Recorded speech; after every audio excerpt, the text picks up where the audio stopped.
All right. Welcome to the Ultra High Net Worth Clients Podcast. I'm your host, Chris Broadhead. Today's incredible marketing agency founder and CEO guest is Courtney Kehl. Courtney, can you introduce Hi. yourself and tell us a little bit about you? Yeah, of course. Thanks for having me. I've been in the marketing game, working with B2B tech companies for. I was just thinking about it the other day. I think we might be reaching 20 years. Um, Since you were four. I wish. So yeah, I really enjoy what I do. Most importantly, I enjoy the team and the folks that we work with. I think we're small enough that we're still able to maintain our culture, and of course, the integrity is important. But we do seem to be going through a bit of a growth streak ever since 2020. Nice, nice. So I like to start at the beginning. How did you get into the B2B marketing space? Oh gosh. Okay. All the way to the beginning. So I used to work in hospitality when I was young, and then there was a Marriott right next to Bay Area offices and such, and there was a CEO and a CFO that were doing strategic planning, so to speak, at the Marriott. And by the time I dropped their check off, my bartender was slammed at the time. They had hired me, or they made me a job offer. And so I just had to change parking lots. Instead of parking to the left, I parked to the right. And that was the beginning of working for startups. Since then, it's grown, of course, and I've been through all of it. I've seen companies that go, accelerated super fast. I see other ones that fizzle out. Like you can pretty much pick the horses that are going to make go the distance, and also the ones that have internal politics and such and things that will disrupt them, or Mhm, distract them, I should say. So mhm. it's been fun, it's been great. But as soon as I got my hands on marketing, I never stopped. There's just so many Yeah. brands. Mhm. Nice. What is it about marketing that's so I mean, got you? yeah, like learning in the beginning, like there's just so many. You can everything from the digital marketing side to the event side to content and website and design, brand, all of the above. It's just you can go in each and every direction, or you can really kind of master one thing and move on to the other. And I like that ability because there really wasn't one day that was the same as the one before, and you're just always learning. Awesome. Mhm. So you were working for was it an agency or was it a specific startup? No, yeah, I've never worked for an agency before. And then ironically now, and I talked to I've hired agencies and such, and I've talked to other agency owners and just said, "Hey, when did you know was the right time for you to go on your own?" And the resounding answer was always there was no right time. Kind of like having a kid. There's no exact right time. Uh, but you just kind of dive in. What folks did not tell me is that once you start, there's no parachute. You can't just, like, wake up one day and say, "Okay, I'm gonna start looking for another job." Um, Since then, of course, I've been putting in. I mean, we've been 7 years in, so I've been putting in some plans for exit and such, so, having some Mhm. fun with the M&A world, the mergers and acquisitions. Wow. Well, yeah, I'll love to dig into that later in the interview. That's awesome. So you were working for startups, you were kind of like in the marketing Yeah, department or well, I head of the started in marketing department or operations and then, operations. Okay. started supporting, and then that company went up and down really fast. I was the last one standing. Me and the CFO were handing out final paychecks. And then I, in parallel, hopped over to another company, just down the street. The Bay Area is just covered in tech companies, so quite easy to just sit there and you can hear conversations just happening around you. Um, but anyhow, with the second one, I went into supporting the CEO and the head of marketing and product. And so I kind of started absorbing from there. They got acquired, but as we were preparing them to get acquired, the marketing team that they had on board shriveled down to just one person until I actually ended up wearing the hat as just the sole marketing support, which that's really when you're drinking from the fire hose. So, Hmm. Yeah. and then from there, after they got acquired, I went over to App Dynamics, which anybody in the tech world knows of App Dynamics is a pretty big win. We just up and to the right, we were accelerating. I think we had about 300% growth, not just year over year, but quarter over quarter, week over week. It was, I Mm, was one of the earlier employees there, and they ultimately got acquired by Cisco for $3.7 billion. wow. And Nice. that's when I really saw the playbooks happening and just making things repeatable so that you can just scale, scale, scale. And it just kind of started making sense to do that for my own marketing career. Yeah. Mhm. So, how did you end up in the Bay Area to, find yourself in all these amazing opportunities? Oh, I was born and raised there. Ah, I got went it. to Santa Barbara for college, and then I left and kind of bounced around. I went to London. I went to Sonoma, and I actually was a commercial fisherman for 3+ years. Uh, As one does. Just a fun fact. Yeah, just was on a boat for, month after month after month. And then it just the instability of it was like, okay, let's go back and I'll start with family, of course, and be there for Mm, my dad had some health things and such. So mm, and then again, it just became really natural after that because it's everywhere, it surrounds you. Mhm. Wow. Okay. I'm in Austin now. I just moved from Yes. Bay Area to Austin. Okay. we're Everybody we're seems to gonna be in we're gonna Austin. we're gonna dig into that as well. Okay. Um, yeah, man, I wish I had more time. I would dig into that commercial fishing. That is wild. Yeah, yeah, it was a greenhorn, so and we were Okay. way out there, so I no bet corporate ones. part two for the wild sea world Sure, sure. adventures. Okay, so you mentioned kind of picking up on the playbook for scaling. Can Right, can you right. share some insights you learned Sure. there?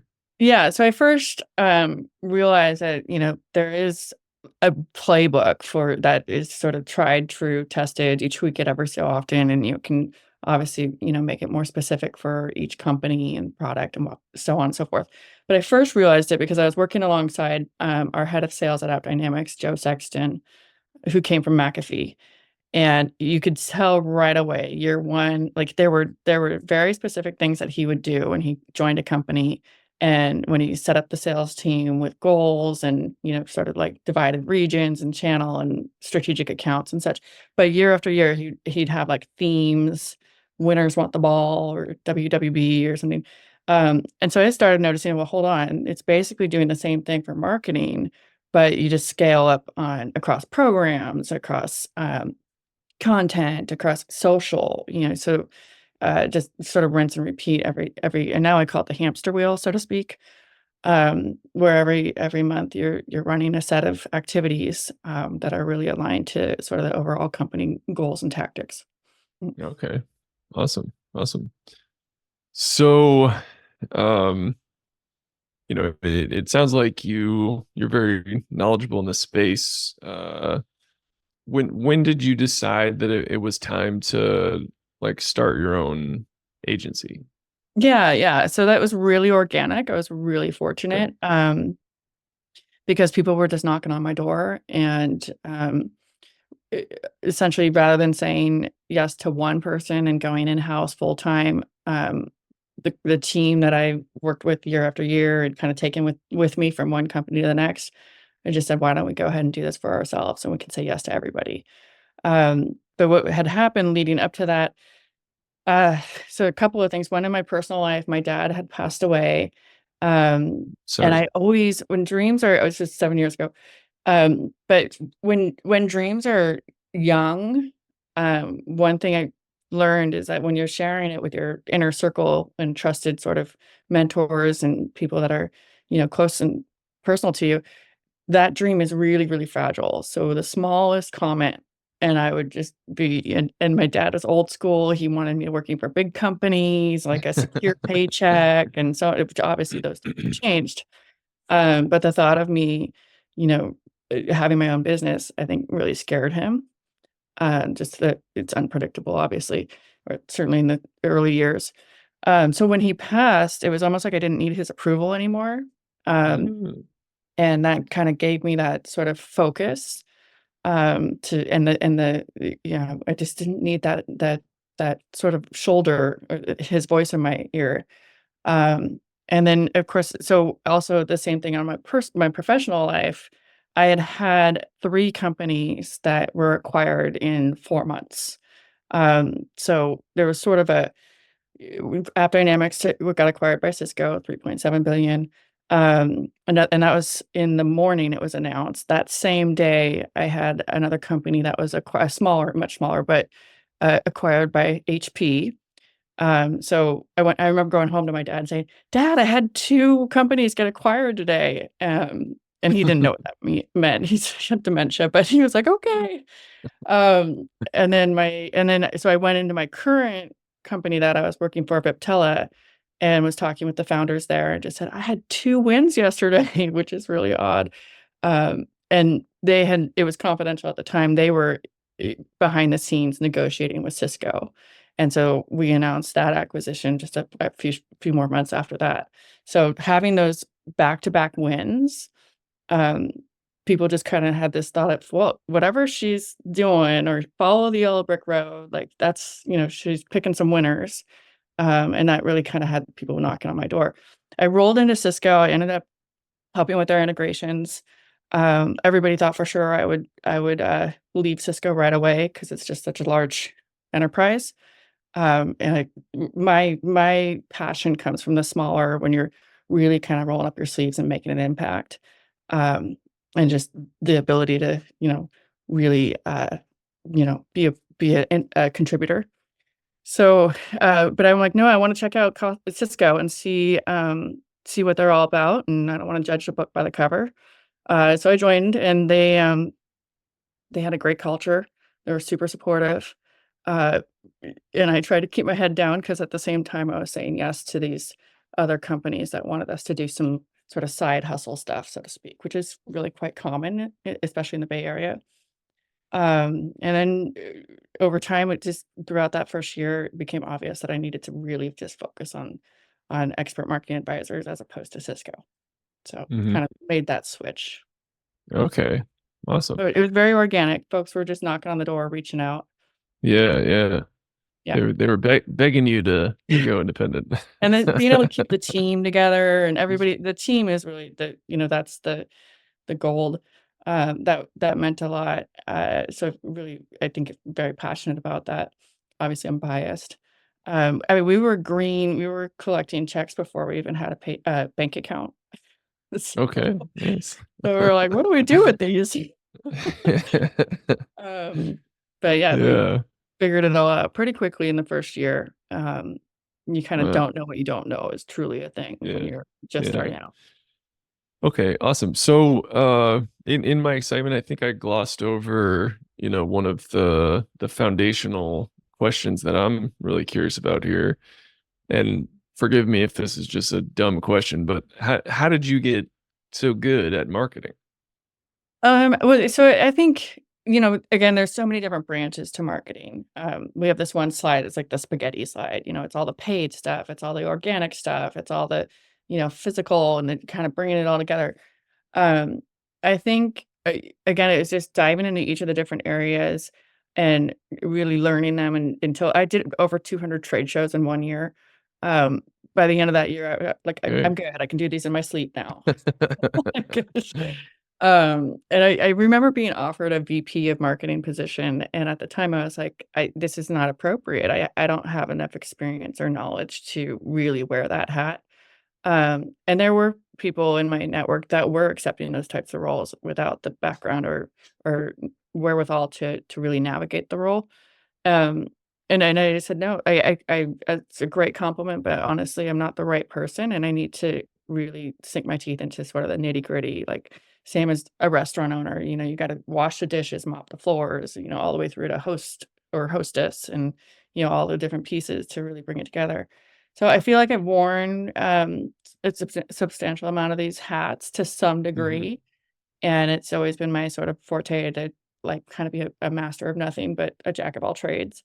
And then when you start hiring the experts and really, empower those folks to do what they need to do to be successful, that's where the handoff really came in.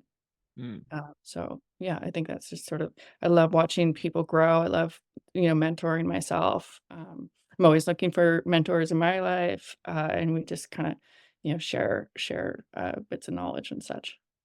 So, Awesome. Awesome. Thank you. yeah, So when you first started down the agency owner path, how did you decide on uh the service package, the sure. price, the Yeah. the length of time? Is it recurring? Is it one off? Yeah, yeah. I look back to our first like, our beginning contracts and such, and they were like, "Oh my gosh," we were just like, throwing spaghetti at the wall and like, "Okay, this sounds good, this sounds good." And then but at the same thing, it wasn't repeatable. Everything had to be, like, really customized to each person that was, Mm, so we got now to where you can just sign up on our website. I've got a sales rep and support for him that they, again, in their sleep, they know, "Okay, hold on, these are your needs. This is, the retainer makes the most sense." Um, it also helps us, we'll do about 10% projects, 9% actually, I was just reading the business, sort of evaluation. Anyways, we do really primarily retainer-based work, and, we've been fortunate enough to have about 50%, of our business also be from renewals. So folks really kinda stick with us, j is great. But getting the retainer base really increases the value of the actual overall company, mhm, because it stabilizes your revenue. mhm.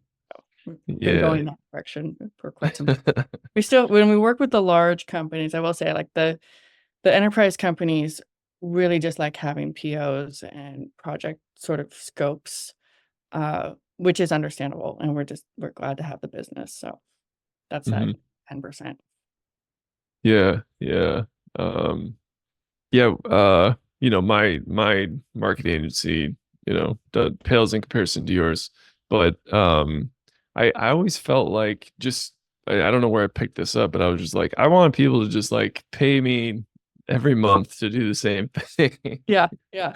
Well, and with the goal goes back to the team again, so our success managers really run point with each account, and we have the ability to pull in folks, um, from any different area, so, especially with the earlier stage companies, they do have some very unpredictable, moments.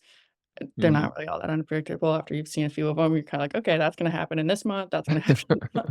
But to them, it's, they're drinking from the fire hose and everything's hair on fire. Um, so with Q1 being drastically different than Q4, the team is, well-versed, and we have enough folks in our network that we can pull in the right experts for whatever the need is, whether it's PR, announcements, web dev, design changes, etcetera.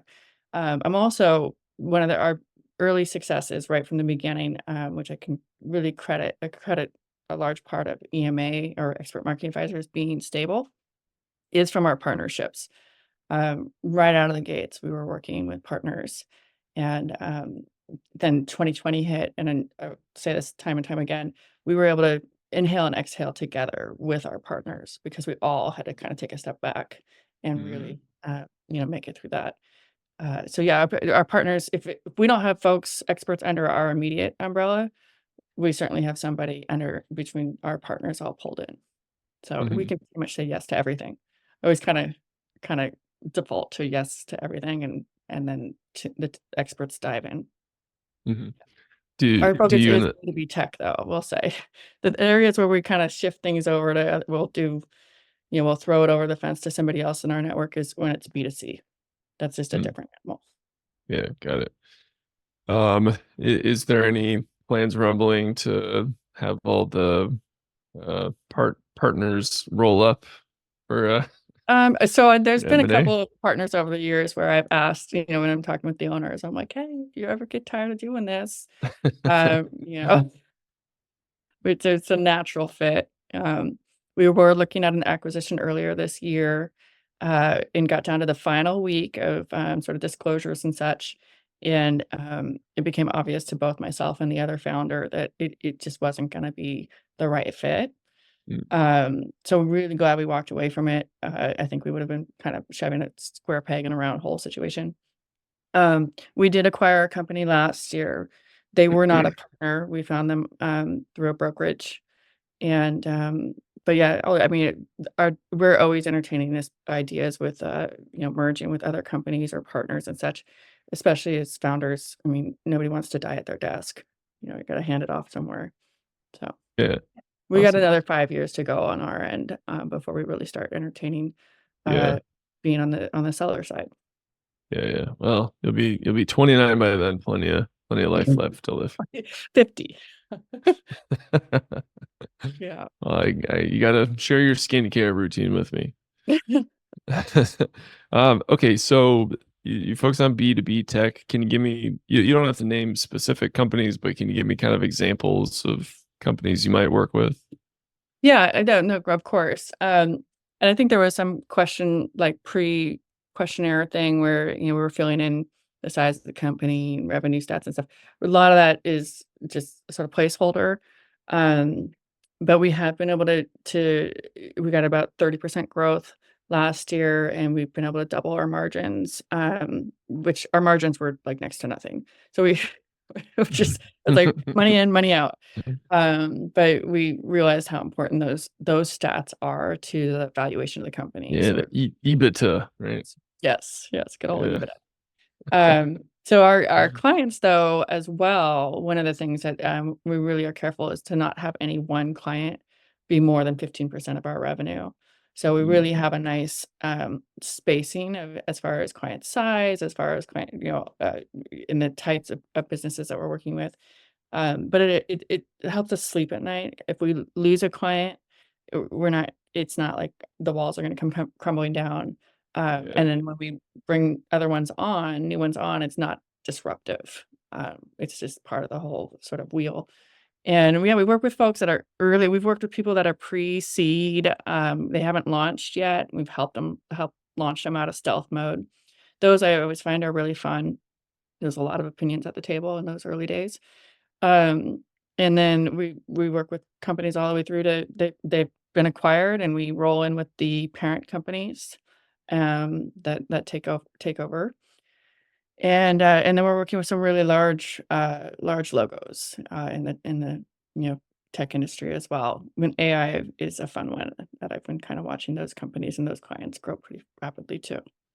Mhm. So there's really uh, no wrong. The little guys, we have some success managers that love working with the little guys, and they're very hands-on. It's a lot of education in the earlier days. Um, and they kind of refer to those guys as like that sort of the family, the mom and pop shops. And then we have other success managers that are really love the big companies because there's just a consistency to them. They go at a different pace. Everything's very programmatic. So Mhm. yeah. Awesome. And Mhm. are there kind of like core services or core strategies you employ for the majority of these Yeah, I clients? mean, it changes from year to year. Last year, and it's based off of the request of the clients and where sort of the temperature of the industries are. Um, for example, last year we had a ton of requests for content creation, product marketing, writers, all of the above. And our immediate writers were really just back to back. We expanded the team a bit since then. And then this year, really a lot of it is it's all digital marketing, it's all SEO, SEM if they've got the budget for it. And we can kind of show those results right away and start sort of saying, oh, okay, marketing is actually revenue generating, not just overhead expense. And then we also have a lot of folks asking for social, which I can understand. Social, in my opinion, it's a whole other level than what it used to be. So 10 years ago, people would be like, "Oh, do you have somebody that can do social?" And folks would always be like, "Oh yeah," and then it'd be like their niece or it'd be their daughter or somebody. Now because they just figured it was just a matter of pushing a few things and posting. Now it's, yeah, I think folks realize the importance of being, in the right conversations, with the right groups, with the right audiences, and everything from creative to, hashtags to the analytics behind it and the conversions and so on and so forth. So it's really a lot to it to bring together strong social. I'm Mhm. really proud we do social for a very large enterprise company that is global with the largest following on LinkedIn. I think they're at about 3 million followers. So that one's kind of fun to watch, and their SEO as well. So I think Mhm. our core offering is, again, we've got experts end-to-end marketing. Um, Mhm. so it's hard to Okay. like really pinpoint one. It's just more about what's the client need. Yeah, Usually yeah, at the end of the year, sort of the beginning of each year, there's a little more emphasis on web dev because folks usually know that they need to change out their website or at least update and refresh it once a year. And that's kind of kicks off the beginning of the year. There's yeah, trends. Yeah. yeah. Mhm. Awesome. Awesome. Oh, So, where are you based, Chris? I didn't get to ask you that. uh, yeah, yeah, Barcelona, Spain. Oh, cool. Okay. Yeah, we're working with Yeah. 2 people out of Spain right now. They there's this treaty between the United States and Spain. And I tell you, like, I'm like, okay, we'll jump through hoops, vendor approvals, not our first time, this, that. And if you have this specific tax form, that proves as a US company that you can be working with overseas companies, then you get exempt from a 24% tax, which is significant. It's actually like a large Texas is a large part of why I left California, to be honest. Um, but anyways, yeah, so we've been jumping through hoops for the last like 6 months trying to get this from the IRS. I actually just got it the other day. My accounting was laughing. She's like, "Is that all?" It was like a little letter saying, "Yes, I certify that they can do business." And she's like, For 6 months we've been trying." So the beauty of the IRS. But Spain is great, and we love working with the folks there. Yeah, yeah. I tried to, I was in Los Angeles. My wife's from Los Angeles. I'm from Florida. Oh, cool. Um, we were in LA and I'm just real frustrated with a lot of things that are going on there. And I'm Yeah. like, I need to leave. And my wife is completely blind to it because she's from there. She's like, what are you talking about? That's the greatest place on earth. No. And No. I was like, Sorry. babe, look over there. That's all we Yeah. have to do. Yeah. So I was like, where would you move? Like trying to talk her into Austin. And she's Mhm, like, I'm mhm. not going to Austin. And I was like, all The right, fun well, thing, where would like, you move? Austin has a ton of water and a ton of hills, and, like, I'm overlooking a green belt, like, it's beautiful. Yeah. But I I wouldn't have love realized Austin. that 10 I years love ago. it. I thought, the times that I've visited, I've just gone straight downtown, and it's obviously a bit more flat and such. So, No, Lake Travis is like such I'm an right off of Lake awesome Travis. Mhm. place. Yeah. Yeah. Yeah. We had my bachelor party there and rented a boat on Lake Travis. It was like the Yeah. best boating day ever. Yeah. Yeah, so you're in my area, and then which part of Florida? Because I looked at Florida uh too. yeah, I'm from Tampa, Clearwater. Okay. Yeah. Yeah, Yeah, yeah. very Yeah. cool. I like the Gulf Coast side, so yeah. Yeah, yeah. We get the sunset just like the West Coast. Yeah. Yeah. Yeah, yeah. Awesome. Okay, so you were talking about, you can spot the horses that will go the distance and the ones Right. that don't. Any Right. kind of tricks on how So, to do yeah, that? I always say look for 3 things when you're evaluating a company, whether you're evaluating to work with them, work within them, take a job with them, any of the above. But Um, look at the product itself, make sure it can stand up and it's not like we're putting lipstick on a pig, like it legitimately can go the distance and become, a staple in whatever industry they are, whatever verticals. Um, so the product, and then look at the actual executives, the folks that are kinda steering the ship. Their experience will make a difference. We've seen successful first-time CEOs, so it's not so much as to whether or not they've been a CEO before, but just more so the executive team as a whole, where they come from, what's their background. Is it just somebody that got bored at Cisco, or is it literally somebody that held a position that understands the ins and outs of business as a whole? And then look at the VCs or the PEs or the actual funding behind them, because those folks they'll put their money in, that obviously is showing where they put their money, and who those people are, they're going to make sure they're going to get their money back, and then some. So regardless of where the company is today, where it goes, there's always going to be multiple exit plans, which makes a big difference, obviously. Mhm. Okay, awesome. Those three And factors. and speaking of exit plans, you said something to the effect of a 5-year plan. Yeah, Um, yeah. I mean, I'm on a 3 to 5-year plan, but it's looking more and more like 5. I was just going over some equity things this morning. And it's just and I gotta, look at our larger portfolio of stuff. But in 2020, 2021, we were getting offers with multiples of 7x, really, really strong offers. And at that time, we were, I wasn't ready. I knew the team still needed a lot more like foundation put in place. We'd never bought a company of our own, so we haven't been on either side of buyer or seller, which I kind of wanted to see what that would be like. And you buy a house and then you sell a house, so you can't really know the process until you actually do it yourself. Um, so same thing with this. And then right now the multiples, um, it's very much like the real estate market. The multiples go up and down, and sometimes it's a buyer's market, sometimes it's a seller's market. Right now it's a buyer's market. So I'm hoping in about 5 years it'll flip. It does look like it's starting to turn around right now, actually. Um, and if we can get a 5x multiple, that's where we're hitting some really nice numbers. Yeah. We awesome. work Yeah, backwards from our goals. Obviously, this is where we want to end up. Like, what do we need to do to get there? yeah.